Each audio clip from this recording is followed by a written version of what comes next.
Hey, this is former WWE superstar and ECW original, The Blue Meanie, and you're listening to the True Stories Based on Fiction podcast with Randy and Evan III. Listen, or I'll come get you.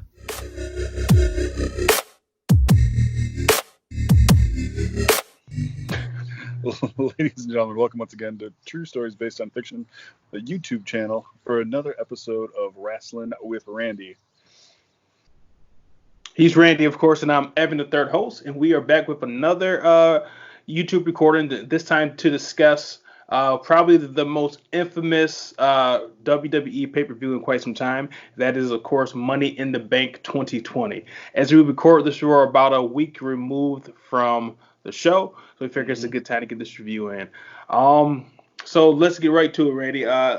Let's do things from a micro and a macro level. So from a macro level, what did you think about? I see that ginger ale there. This. Yeah. From our first episode on the YouTube show. Link in description, probably. Yeah. Check that episode to see how we ranked Zevia. And I believe that one ranked pretty low. It did. It's awful, but that's all I got. Hey, any port in the storm, I guess. Right. So from a macro level, macro, what do you think about Money in the Bank 2020? It wasn't a great pay-per-view, and like I stated before with the WrestleMania review, I don't like the no audience shows. They tried really hard, and there was in the micro there were some good things, but overall I don't think it was a great show. I definitely agree with you, Randy. This was the first Money in the Bank that I've seen since I've been back into watching wrestling. Because in the time that I was gone, I heard a lot about that pay-per-view, which was new as of like probably 10, 15 years ago. And that in the Elimination Chamber, people who talk about wrestling and then any articles I may see always talk about how those were the two great pay-per-views from the WWE. And watching this one for the first time live, I can say I was not impressed with that match at all, or the pay-per-view. Again, from the macro level, there were a couple of good spots in there, but overall, in terms of storytelling, in terms of the Money in the Bank match itself, I think it was kind of a mess. I agree. Mainly, so with the Money in the Bank match itself, do you think that they should have separated the men's and the women's match?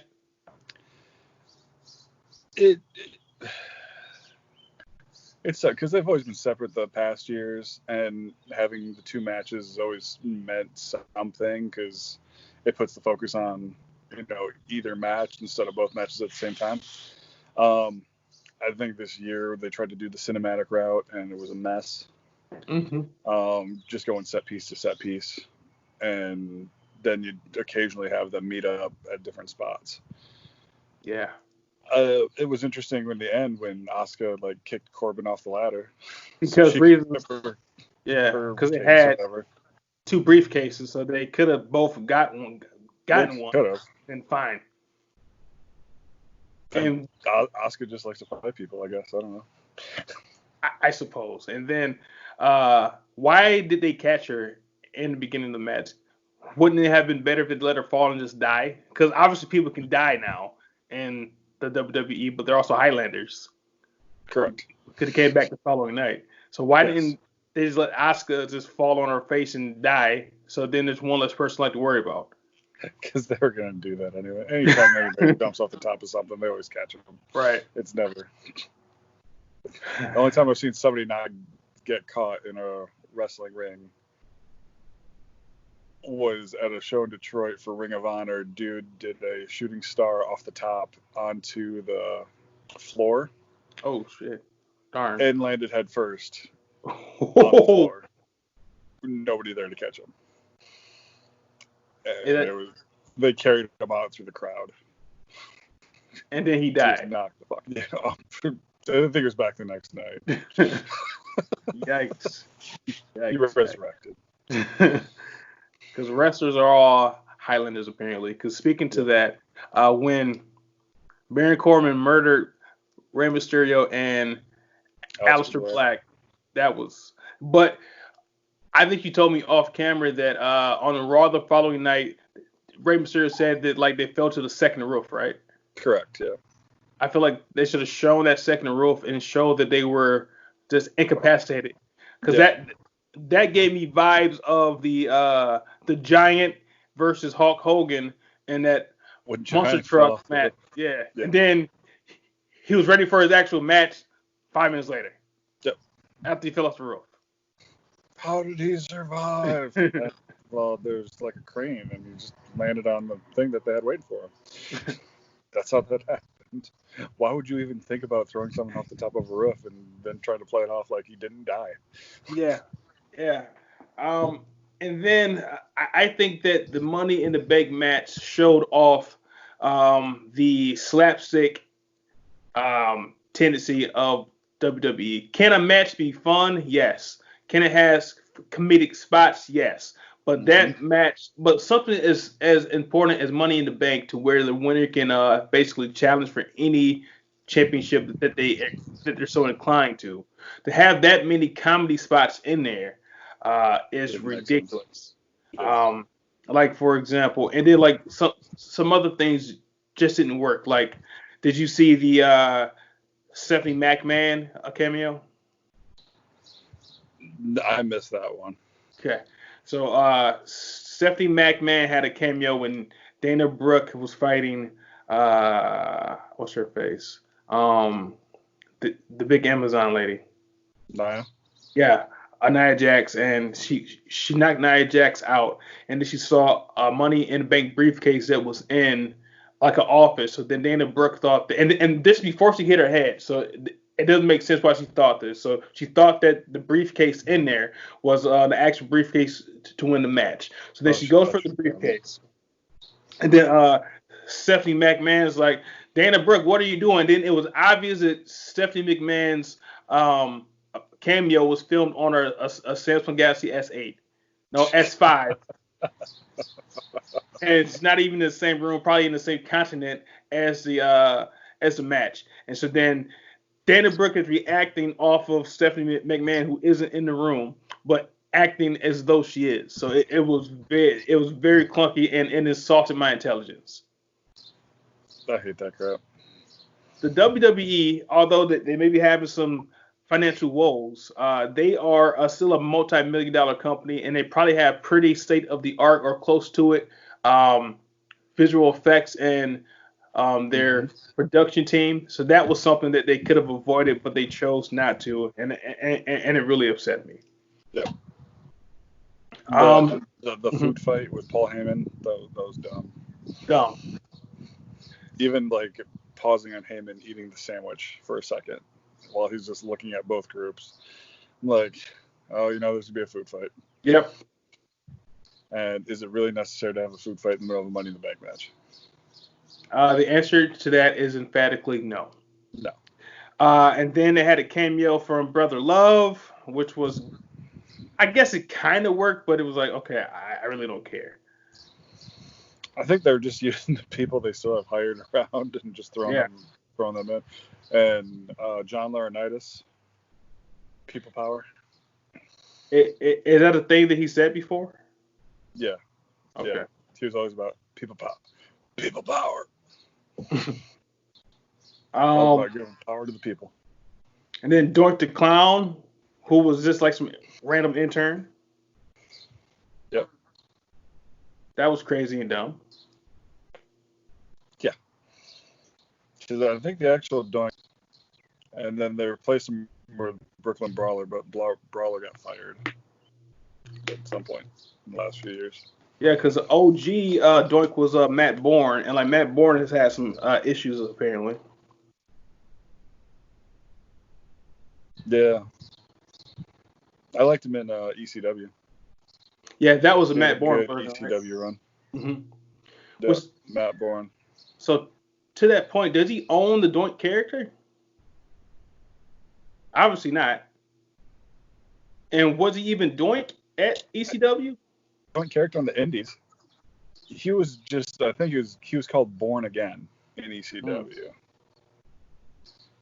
And then he had like he wore the wig and like half the face paint. But Yes, it was like really like faded. Mm-hmm. And he'd take off the wig during the match and stuff. I don't know. He'd make his opponent wear the wig. Mm. He was really messed up. That's what I've heard on numerous occasions about him. How do you feel about the winners of the Money in the Bank match? I like Asuka because Asuka is crazy. Mm-hmm. And she has a great YouTube channel, Kano-chan TV, where she cooks stuff. Otis is trash. Yeah. I mean, he's had one of the major storylines on SmackDown in the past few months, but I don't think that necessitates a Money in the Bank win. Not at all. Otis would only make sense to me if he cashes in for a tag team match, which would switch up how Money in the Bank works, so it's kind of be refreshing. But seeing him even try to cash in for like a title match would be dumb. No. And they teased it last night on SmackDown, because they had Otis try to find a tag team partner. Like he's part of a tag team. Why was he trying to find a tag team partner? But he ended up having Braun with him, and then he teased cashing in on Braun after their match. So. But like obviously, like he didn't do it then. No. Mandy was out there with them, and he's like, "Hey man, big man, just joking around. Oh, lovely. So has Tucker been around? Not lately. Is he hurt? I haven't heard anything. I feel like Tucker is getting either sidelined or he's about to get fired, because it's weird. Because I haven't seen Tucker or Bobby Roode in a long time, since before WrestleMania. True. So something's going on. That, or they're just staying home because of the whole thing. Yeah, because I know Bobby Roode has like a couple of kids, so like that could be why he's staying home. Yeah, I know a lot of them are staying home right now just because of everything going on, but that's why they're putting the title, and that's why they're changing the Intercontinental title right now too. So, because Sami Zayn hasn't wrestled since Mania. So were there any high spots of the Money in the Bank 2020 for you?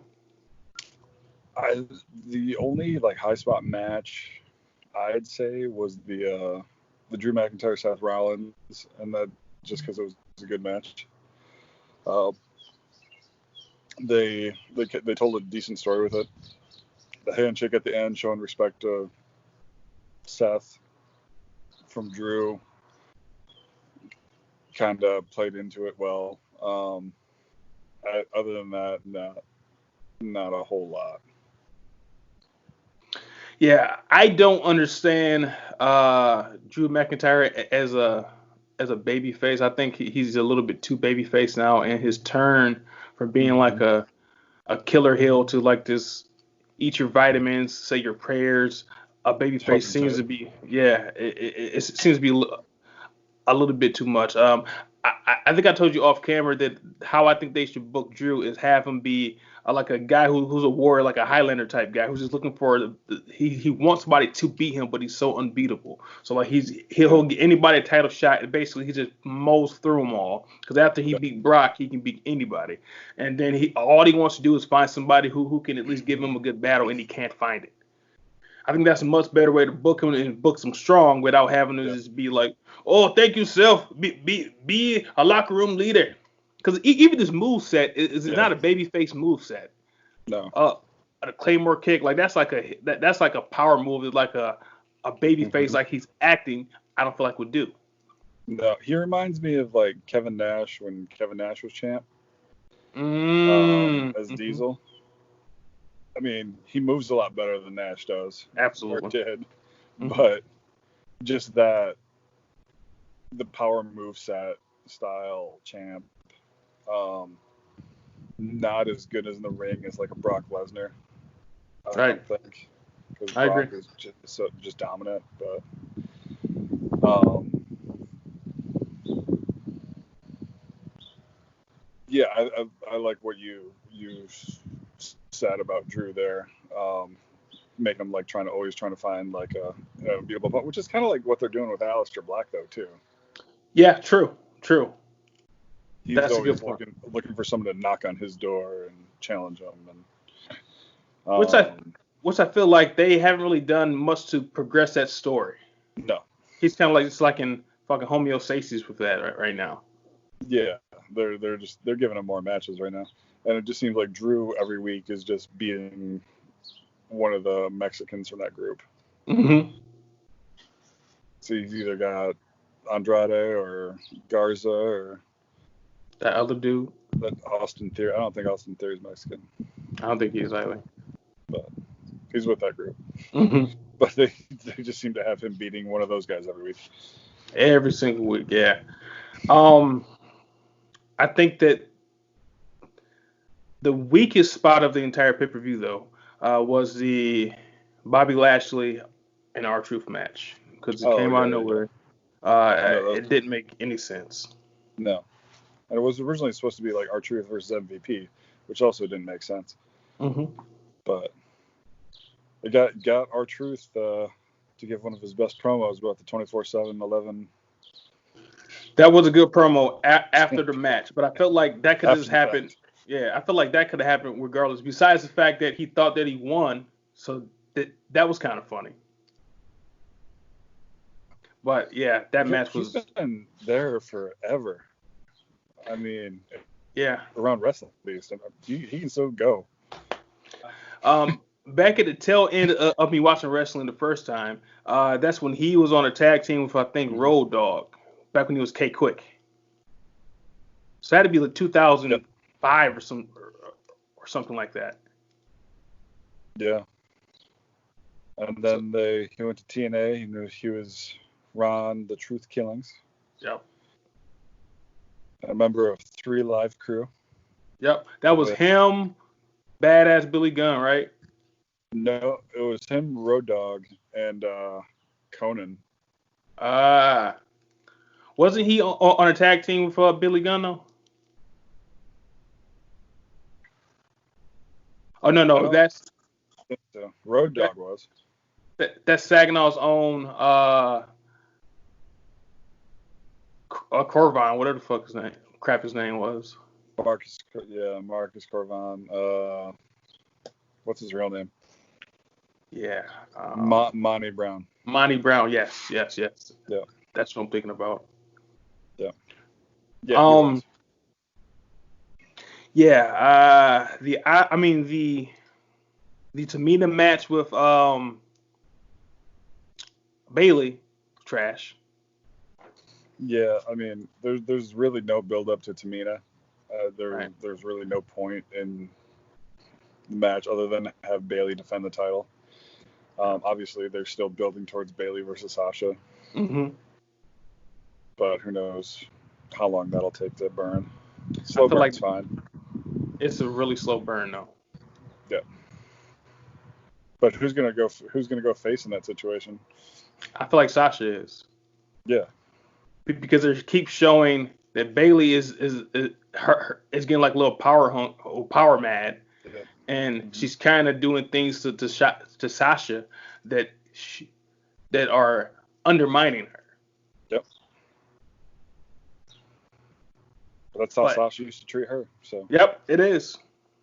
So like a nice little twist, and I feel like Sasha's probably hurt, and then that's why she isn't like wrestling as much.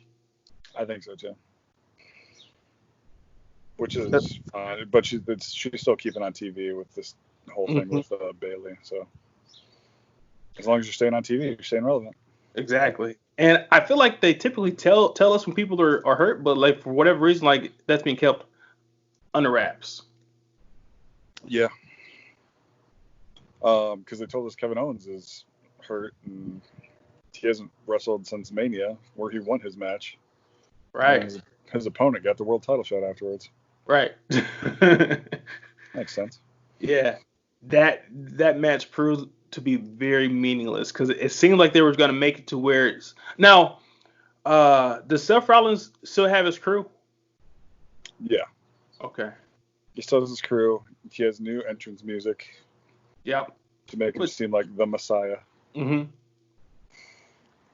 Which isn't bad because honestly, he's a much better heel than he is face. Oh, absolutely. Much better. And then they kind of took what he was doing online and being an asshole and changed it to like a new character. So like that showed you that when they want to do good storylines, they can, but they just choose to not do that many good storylines. I'm not sure why. I'm not sure if it's the problems at the top of Vince or just the people that he hires to do the storyline, because they can do good things like Seth Rollins and they do terrible things like the Money in the Bank match. Yeah. I think it really comes down to the relationship they have with the writers too, and who's writing for them. Because some writers will really take to a character and find better stuff for them. Like back when The Rock was writing, it was him and Brian Gewirtz really wrote all their stuff together for The Rock. Then you see a lot of that stuff with some of the guys that are writing today. Of course, back then they think they had a little bit more where they could turn it and make it into their own kind of thing. Where today they're just given a script and told to read off it. Which I still think is a terrible idea. I kind of see why they do it, so they can have more control, especially if they're trying to be more family centric. But I feel like a part of a wrestler is being able to get themselves over, and if they're having these scripts to where they can't showcase your own personality. Now, some people might need a script, like I think like maybe like a Roman Reigns, he probably needs a script to work off of. But I feel like some people, like say Kevin Owens, are good enough to where like they don't need a script be written for them. Or say what's his face from AEW now, their champion, Jon Moxley. Jon Moxley. Yeah, I think that if they would have let him do his own thing, he might have stayed with them. Or that's of course one of his many issues he had, but I feel like he's a person who could be a talker, but they just didn't let him talk. Yep. But I think he's one of the better talkers out there. Yeah. So yeah, we want to keep this episode short. So overall, if you had to rate Money in, well, not if you have to, let's rate Money in the Bank 2020. How many Drunk Iron Mans do you think you would give it? I know we originally talked off camera. I think I gave it like a 6 or something, but I'm gonna go 5.5. Yeah. I'll probably go 5 as well, because there were a couple of decent components and moments, but overall very, very poor. And then I will say this one thing that I think I said off camera as well. They did what was I gonna say? They this pay-per-view was so clunky that it made me forget that there was no audience. So they had much bigger problems than not having an audience in it. That's true. But hopefully the world will come back again and they'll be able to have a pay-per-view that has people there, or at least go the AEW route and have other wrestlers in the crowd. Just like clapping or talking smack or whatever. Something, yeah. But as long as they're socially distanced. Yep, 6 feet. I mean, which the wrestlers obviously aren't. They are 6 feet apart. Right. So who knows? But they are essentially in an essential business. So good for them. But WWE now is selling face masks. Everybody's on that bandwagon. NWO face mask. And they're probably like $30. It's like 20. That's still crazy high. Yep. But in any event, that is our episode. If you like what you saw in this episode or anything else on the podcast or the YouTube network, go ahead and subscribe on YouTube. Hit the bell icon to get a notification for all of our videos. And also check us out anywhere you can get a podcast. At True Stories Based on Fiction. I think that's everything, right, Randy? That's everything. Okay, all right. So we are out of here.